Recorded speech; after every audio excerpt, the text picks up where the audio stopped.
My name is Taylor Self and I'm doing drugs. My knee's been with me for a long time because I fucked it up. And Biomax peptides are going to make it better. Taylor found a homeless man on Craigslist to help him learn how to do this. And they made this video to show you how. It worked out pretty well. The guy brought his own, only partially used needle. Nice. That's crazy. I didn't feel the needle at all. I felt the injection just a little bit. Jeez. Nice. Your skin is so f***ing thick. Well, there's a lot of scar tissue there on that side, especially, I'm sure. That really didn't hurt. That was crazy. So we do that every night? Mm-hmm. Okay, for cool. Like 3-4 weeks. If you thought it was hard to kill Taylor before this, well, then it looks like you don't have a chance in hell now. You'd better ask to see the manager, uncle. Biomax peptides, because Sevi and Hiller said so. 2025 CrossFit Games are over. We have a brand new fittest man on earth, Jayson Hopper. That was absolutely electric. Holy shit. When he dropped and then picked up that bar, the crowd went absolutely nuts. John, yeah, one of the most exciting male finales in a few years. Yeah, I mean, as far as who won, I mean, as long as Jayson finished in third, he was going to win. So as far as the winner, I'm happy for Jayson, happy that we have a new winner, a new fittest man on earth. But I think what made it exciting is James. Yeah, dude. he sent it. He went out hot, and then he finished hot. And he passed the Hopper and didn't worry about him. I think Justin won the event. Justin Medeiros won the event. But James's storm, and listen, that Justin Medeiros toe out to the line is the difference between Ricky being second and Ricky being third, or James being second and James being third. Ricky won by 1 point, and he outlunged maybe 3 people at the very end to make that place. It just goes to show, like, every single sprint to the line matters. If you could think of one spot where you could have beaten one person, that's the difference between second and third.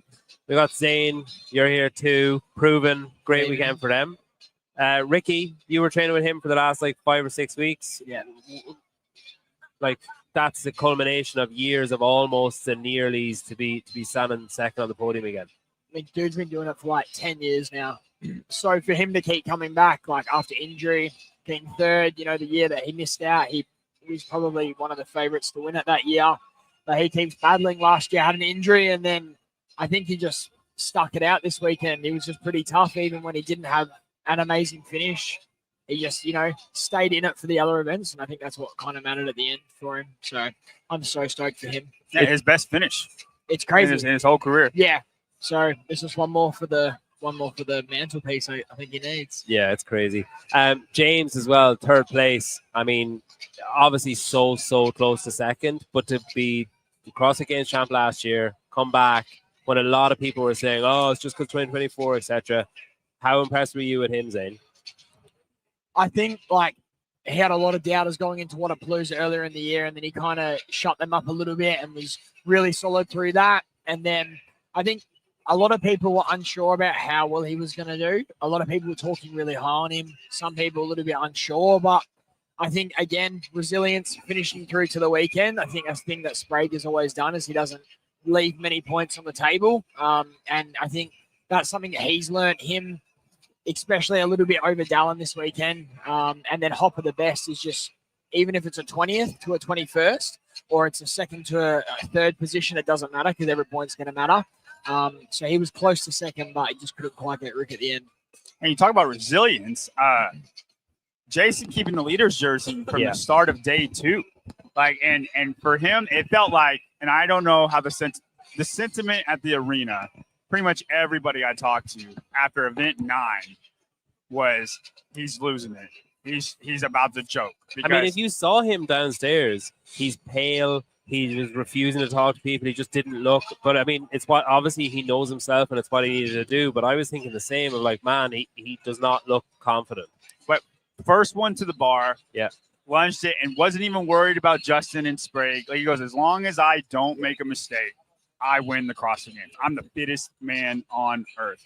And didn't even hesitate to try to put it down whenever his arms got tired. And I think that shows resilience, him not trying to race that. If he blows up in that one square, 4 people pass him, and then James Sprague wins the CrossFit Games. He paced it perfectly. Even the rope, like he was thereabouts the whole way through, just sticking with Roman, sticking with Justin, passing out Justin. Like it was really, really impressive pacing. The crazy thing for me as well is I said it to Jayson earlier on that this kind of transformation he's had over the last 18 months, where in hindsight now we know from stuff that he said that he just wasn't happy in Vermont and it just wasn't going well for him. And now he's gone back home. He's in a more settled kind of place, surrounded by people that love him and he loves. He's got like JR at the gym helping him out, looking after him. He's got Elle now too, helping him out, looking after him. And you just see him going from someone who was closed off and thought that's what he needed to do to someone who's on Boys Interrupted, who's sharing parts of his life. He was so entertaining on the road to the games. He's so entertaining on that show. On Instagram, he's just giving himself and letting people get to know him. I think it's amazing seeing that transformation and then having it culminate in he's the fittest on earth. Yeah, I think it goes to show that you should enjoy your training. Yeah. And if you feel beat up and roasted, the answer isn't, well, I need to do this anyway because the fittest guy of all time, this is what he did. Yeah. That's not the answer. Now, the answer isn't to kill yourself. The answer is, like, you feel beat up, rest, and then enjoy training. I think that's why it's super important that he trains on his own a little bit more, because he can kind of go through his pieces, make sure he's getting the right intent, and then going and training with the Brute crew at a different time of the year to get a little bit more, you know, competitive with Dallin. It's like a check-in. Yeah, it's like where I'm at. But I think him training, you know, at Crash, he's got JR there. He can kind of know when he's feeling good, know when he needs to pull it back a little bit, and then when he needs to check in, you know, he goes out with Elle and goes out with the Brute crew, and he can get that kind of feel about where he's at. And I think that was important to see for him, because you could see in every event he knew where other people were. I think he was very aware of that. Probably too much. In a way, honestly. Yeah, it was very evident in the last workout, but in other workouts as well, he was looking around a little bit, you know, not necessarily super obvious, but just at the side of his eye, you could see he knew. Does this mean CrossFit is a tall guy sport? James wins it last year. Jayson wins it this year. James is third. I don't think it's a tall guy sport. I just think, 4 of the top 7 guys are all over 6 foot. That's all I think it is. The rest of everybody else is, 5'10" and under. I don't think it's a tall guy sport. I think these guys are just the fittest guys on earth, and they happen to be tall. Dallin Pepper fourth, just outside the podium, is like major disappointment, or can he be anyway satisfied with the fact that he clung in there and clawed his way back a little bit to be close? He'll be annoyed. I'll say it's bittersweet. Yeah. Like he's, he'll probably reflect, and I bet he's pissed off today, and then in a week, be proud of his effort. Jayson is going to be unbearable to Dallin and James over the next yes, he will. 12 months. Yeah. Yes, he will be. I mean, he's got the belt, so he can say what he wants. Yeah. Kind of thing. And he was already saying what he wants. I mean, even I can't say anything. Like I can't. James is quite humble as the champion, and I don't think it's going to be quite the same with James. I think they're probably going to won, and he used it as an opportunity to put the Lord forward. I don't think Jason's going to use this for the same Jason's opportunity. Himself forward. Yeah, it's going to be the hopper train. I can already hear Jayson won because of the pegboard, and that's it. We can't. I can already hear. I'm not buying into that. The female side then. Just again, a clinic 8 times. Yeah. It was just like a complete demonstration on, hey, anyone that wants to know how to win the CrossFit Games, this is exactly how you do it. And it was just crazy impressive to watch. 8 times. She can go. And she could go for 10. She could go for. And it felt like, at certain times people were taking it to her. It didn't feel quite as dominant as years previous. She won by 182 points. So when it doesn't some poor events, right? It doesn't feel dominant. The pegboard event, she got pegboarded like a couple people did. Yeah. With that in consideration, and still winning by 182 points, that disparity is more than it's the most up until 2021. That's the last time it was this large. And I feel like it didn't feel that way either. It didn't. I think it's because she didn't win every event. That's what I'm saying, though. People expect her to win every single event, but like she's going to dominate events. But then in the events she doesn't dominate, she's either fifth. Second or third. Yeah. Second to fifth. But it's crazy that she's at that level that she finishes third, and people are like, "Oof, bad one for Tia." Yeah. And she hates it when that happens, but it's just how hard she is on herself, and it's why she's so much better than anyone, because she doesn't allow a third place to keep her satisfied. It's like she wants to get better at that thing. It's crazy too. Like Lucy Campbell, second place is amazingly impressive. John got the mountain right. Got them out. I mean, She comes back. She has this horrible wrist thing. There's like 5 surgeons that refuse to even look at it. Yeah. One guy takes a chance and says, "Okay, look, I've heard your story. I'll do it. It's pretty moving. I'm going to try." She comes back after just what has to be a horrible road to recovery. She wins Marbella in her first competition back. She wins Wadapalooza in her second competition. She wins Wadaland Fest in her third competition, and she finishes out the year second place at the CrossFit Games. It's the scalps. The scalps she's taking. Yeah. She's taking big names out Knock of the picture. Laura at Wadapalooza. Like this field, like it's crazy what she's achieved. Yeah, and I honestly don't see it stopping either. Like I feel like next year Lucy is going to be where she is on the mountain. Honestly, I don't see her spot changing anytime soon. She's a cardio animal. She's got a bit of grit about her as well. She can go dark too, man. But how many people? Because like I know everybody expects Tia to win everything, but Tia, we know her as she has the best aerobic capacity, right? Especially coming off of freaking High Rocks training, right? Yeah. Lucy stays right with her, if not beats her in aerobic capacity events. It's the strength that Lucy has is better than any other strength any other person in the field has. Of course, other than Tia. I think her size plays to that a little bit as well, though, because you've got guys with crazy aerobic capacity like Ricky, like Adler, but then they just can't quite stay with a bigger guy like Jayson or someone who is still super aerobic. Yeah, so I think Lucy in the 6 and 7 of the intervals yesterday, especially on the bike urge, was super impressive to kind of back that up. So I think that size plays a little bit taller than Tia, probably weighs like 10, 15 pounds. Oh, about I don't know. I bet they weigh pretty close. Okay, yeah, maybe. But just that height, I think, allows her to kind of press a little bit, deeper into the machines. And that's something that Tia always had over everybody else, was she was tiny. Yeah. But she had just as much power, and obviously she was just as strong, if not stronger. Very volatile ladies leaderboard, and like the men's as well, where there was a lot of shifting. It's crazy. Like one result comes in, and apart from Tia, and Lucy, everything below them just shifts the whole weekend. Olivia and Danielle, great, Olivia phenomenal Sundays. Yeah, I know, and we're going to talk about Olivia most of the time. I guarantee you, most of the weeks afterwards, we're trying to talk about Olivia. Nobody wants to talk about Danielle for certain reasons. That's good, dude.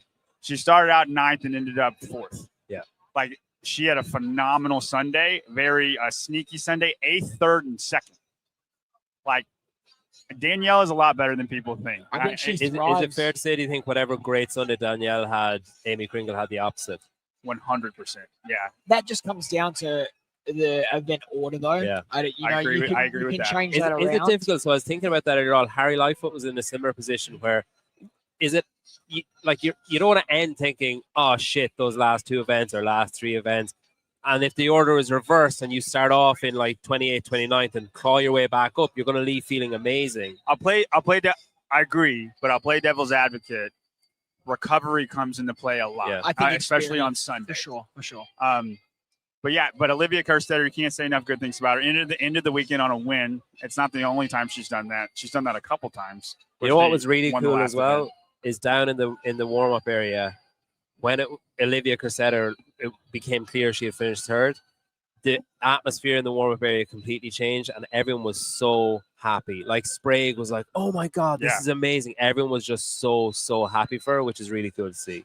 Well, and she's done it the right way. Yeah. Like I feel like, a lot of the younger girls end up either like just having mental burnout, right, and have to take a year off, or end up retiring, or their back is slightly hurt and decide not to do the Open for the World Fitness Project. Like that happens a lot with the younger girl. There's a pattern of it, and there's been no pressure on Olivia. Like, her training camp is great. Yeah. Even before proving with Hepner, like, it's always been like, we want to do good, but they don't set crazy expectations on her, right? Like it's not like you. I just feel like the way Olivia has trained her whole life, basically, I just think is handled in a very, very good way, with not crazy expectations, but obviously desires. And then it's resulting in how it should be. I feel like she has the same trajectory as Dallin a little bit, but just in a female form. She just looks like she enjoys herself a lot. Great. Like, I've been super fortunate enough to be spending a lot of time with her and Chris at Proven when they were there for the last few weeks. And she's just super grounded. She's just really relaxed. And I think that comes from training with Jacob a lot, like Hepner in the barn and just kind of them and just going about their business over the last couple of years. But I don't think she places any crazy expectations on herself, which allows her to compete really freely. And then an event comes up she can do well in, and then she can execute in that. And, you know, you do that enough times, you end up third at CrossFit Games. So Yeah, I think it's nice to see someone like that do well because she's so nice and so grounded and so humble and everything else. Like she doesn't seek out any drama, or she doesn't like create any problems for herself, which is maybe refreshing. Miriam Von Rohr, Rookie of the Year, is that? I believe so, yeah. Although Lucy made it close there for a little bit. But, I believe Miriam Von Rohr would be. I think Lucy's disappointed with not finishing inside the top 10, but she's trying to remind herself that she exceeded whatever expectations she had going in. It's crazy. So Miriam Von Rohr, I mean, I don't think many people would have expected her to be Rookie of the Year. No, I didn't expect her to be Rookie of the Year. I was excited for Miriam Von Rohr. A lot of people know I love Miriam Von Rohr. I did not think she would be this good. I think a lot of people maybe thought like, well, let's find out what she's really like. That was sort of the mindset. 100%. But when that's the case, you know, good times there's 15th place and bad times there's 23rd place. Yeah. It's not top 10. Yeah. Top 10 means, oh, she's legit. Yeah. Okay. So the 2025 CrossFit Games, we have they're taking some, there's a lot of volunteers. Wow. They're taking some photos of volunteers. There's a couple volunteers taking pictures. There's about 400 of them. We're going to have the award ceremony. The athletes are coming back out. We're going to drop off. We'll, I assume, pick it back up at the house. Zane is going to avoid that one because he knows what kind of stuff is talked about on that. Congrats to Jayson Hopper, Ricky Garrard, James Sprague, Tia Toomey, Lucy Campbell, and Olivia Cressetta on just an amazing, like, what a absolutely phenomenal CrossFit Games. We're the most back, exciting baby. one in a while. And this We're back, people baby. that didn't come this year are going to regret not coming this year, and it's just going to make next year even better. Dude, so because the thing, I don't remember. I haven't been a part of a games that was this awesome. Yeah. And I know there's a lot of guys, you know, I was not here with the golden years, right? But like, this has been the most fun I've had. It's been, how well run it's been.